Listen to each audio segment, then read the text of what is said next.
Hello everyone, in today's tutorial we'll see how to create an awesome double exposure animation or cinematograph using Adobe Photoshop. Alright, so let's get to it.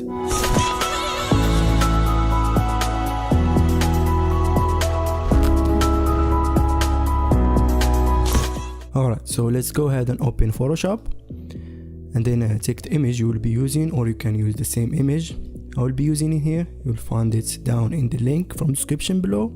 And now the first thing that we are going to do is to cut the model from the background. So I will be using the quick selection tool to do that, and I will try to make a selection.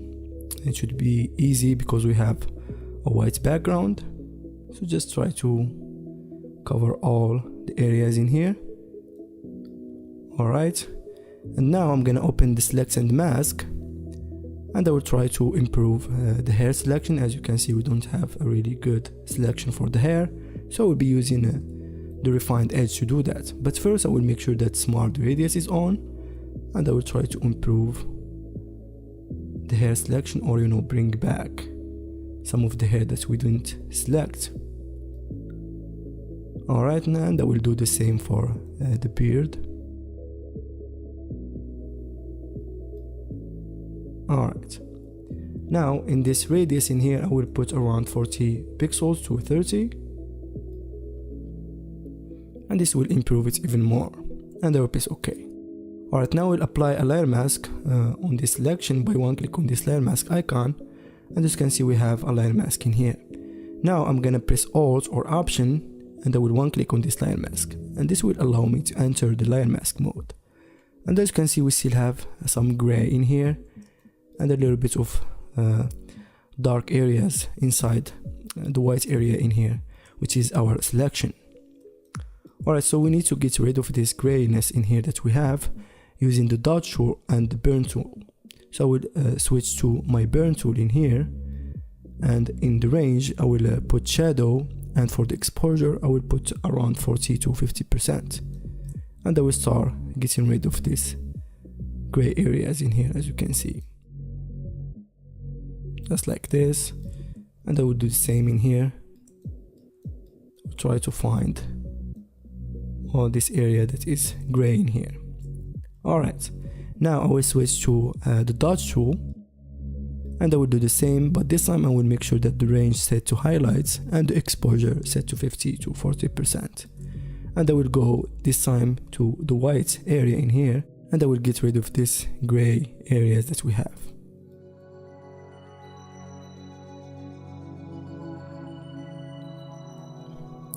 Alright, now I think that we have a decent selection, which is always good. And now we can exit from the layer mask by one click on this layer in here. And now we have our selection. Alright, now I'm gonna create a new file. So I will go to File, New, and I will put 1920 for the width, 1080 for the height, 300 in the resolution, and RGB in the color mode. And of course you can choose whatever width and height you want. You can do that. And I will press OK. Alright, now I will switch to my move tool, and then I will go and drag this image and open it in here. Alright, now we'll zoom out, and I will press Ctrl T or Command T, and then I'm gonna press Shift Alt or Shift Option on a Mac, and I will drag it down so it will fit with the canvas, and I will put it down a little bit so the shoulder will match, and I will make it a little bit bigger. I will center it just right here, and then I will one click on this check mark. Alright, now I'm gonna create a new background, so I will select this background in here that it's white, and I will go to adjustment, and I will choose solid color, and I will be using a gray color, or maybe I will add a little bit of color to it, maybe a bluish color. I think blue, it will be good. Well, just a little bit of blue, not blue, so I'm gonna keep it like that, and I will press OK. Alright, and I will delete this old background. Alright, now I'm gonna open the video file that I will be using, which is this one, and of course you can find it down in the link from description below. just download this if you want to follow along. And I will just take it and open it in here, and it will open as a smart object, and that's what we want. So I'm gonna one click on this check mark to commit the change, and then I'm gonna copy the same layer mask that we have in this one. So to do that, I will press Alt or Option on my keyboard, and then I will hover above this layer mask, and I will one click on it and drag it to this video file that we have in here. And as you can see, there is a little bit of preview of the layer mask, which is mean that we're gonna make a copy of it. And I will just let's go, and there we go, we have the same layer mask applied on this video file too. Now I'm gonna unlink this chain that we have in between the video file in here and the layer mask. So I will just one click on this chain and it will disappear, which is mean that there is no link anymore. Now the reason why we did this, so we can adjust or move this video file alone, and we can do the same for the layer mask, but we want to do it for this video file. So I'm gonna select it, and I will press Ctrl T or Command T, and I will make it bigger. As you can see, we have this road that I want it to be aligned with the shoulder of the model, and also with the neck. So I'm gonna rotate it just a little bit, and I will try to do that. Maybe I will make it bigger. As you can see, I want it to be just like this. Maybe I will rotate it even more, and of course you can use whatever video you want or whatever position you want for this video. But if you want to use the same as I'm using, with the same idea I'm doing now, you can do that. Alright, I think this will look good. So now we'll one click on this check mark to commit the change. Alright, now I'm gonna make a copy of this model layer in here, again by pressing Alt or Option. I will take a copy of it and put it on top, and then I will change the blending mode of it to lighten. Alright, now I need to delete this part so we can see the road that we just adjusted. So to do that, we're gonna use a brush, a regular brush, and black as my foreground color, and also I'm gonna make the opacity of the brush to around 25%. Alright, and I will make sure that I'm selecting the layer mask, and I will start deleting in here so we can see the road. It's all about the road.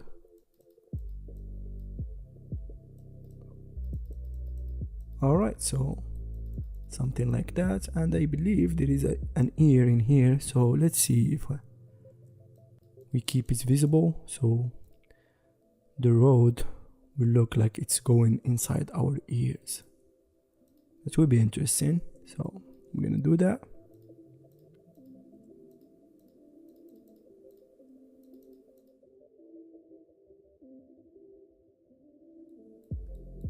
I really like this idea of the road going through the ear, so yeah.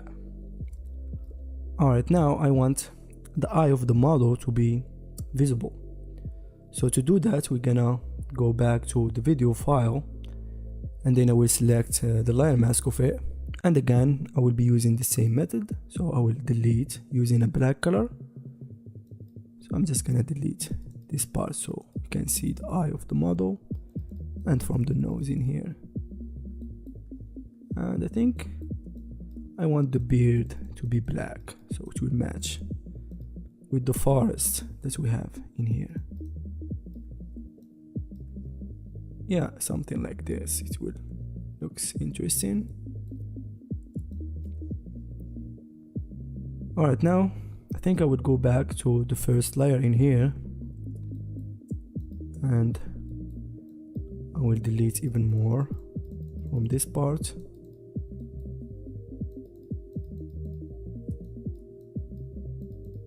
Yeah, something like that.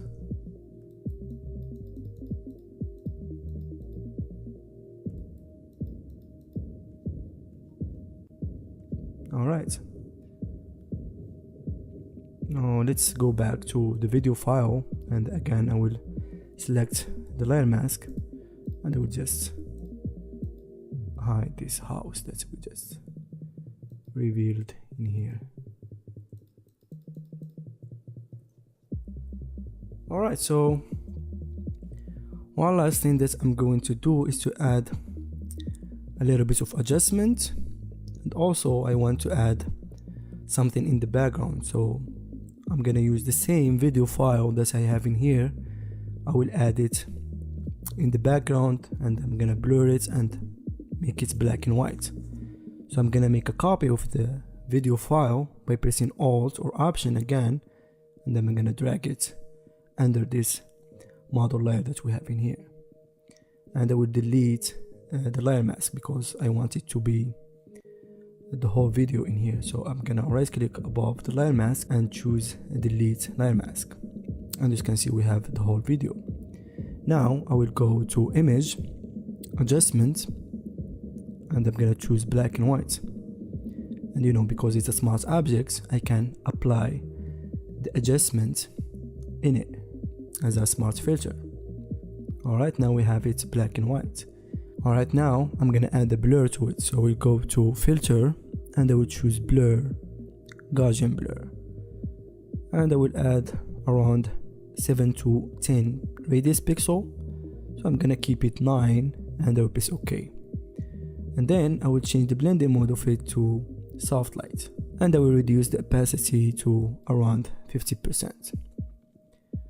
And you can also go back to the background that we have in here, and you know, because it's a solid color, you can just double click on it and change the color to whatever you want. If you want to add more color to it, or you know, make it brighter, I think it would be interesting to add a little bit of color to it, or even make it darker, as you can see.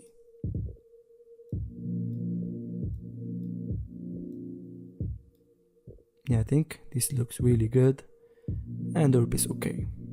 Alright, now I will add a level adjustment. So I will select this first layer and I will go to adjustment and I will choose level adjustment, and then I will go to the RGB in here and I will choose red, and I will add a little bit of colors from this slider that we have in here. So just a little bit, and I will go to the blue channel and I will do the same. Let's add a little bit of colors just like this. I think it looks really interesting. Alright, now it's time for us to animate this. So I'm gonna open the timeline in here. If you can't find it, just go to window and choose timeline. Alright, now I will one click on this tiny create video timeline, and this will create it. But as you can see, the video is way longer than the other file, except for this level adjustment, which is following the duration of the video. So we can easily change that by just crop it like this. But we're not gonna do the same for the video in here. We're gonna adjust it alone because it's a smart object. So we're gonna open it by double click on it like this, and as you can see, it will open in a new tab. And I also want to make it loop seamlessly. So this is the right way to do it, to open it in a new tab and then adjust it to whatever you want and then save it, because it's a smart object. And also the video I'm using, as you can see, it will start from the morning and then it will end in night.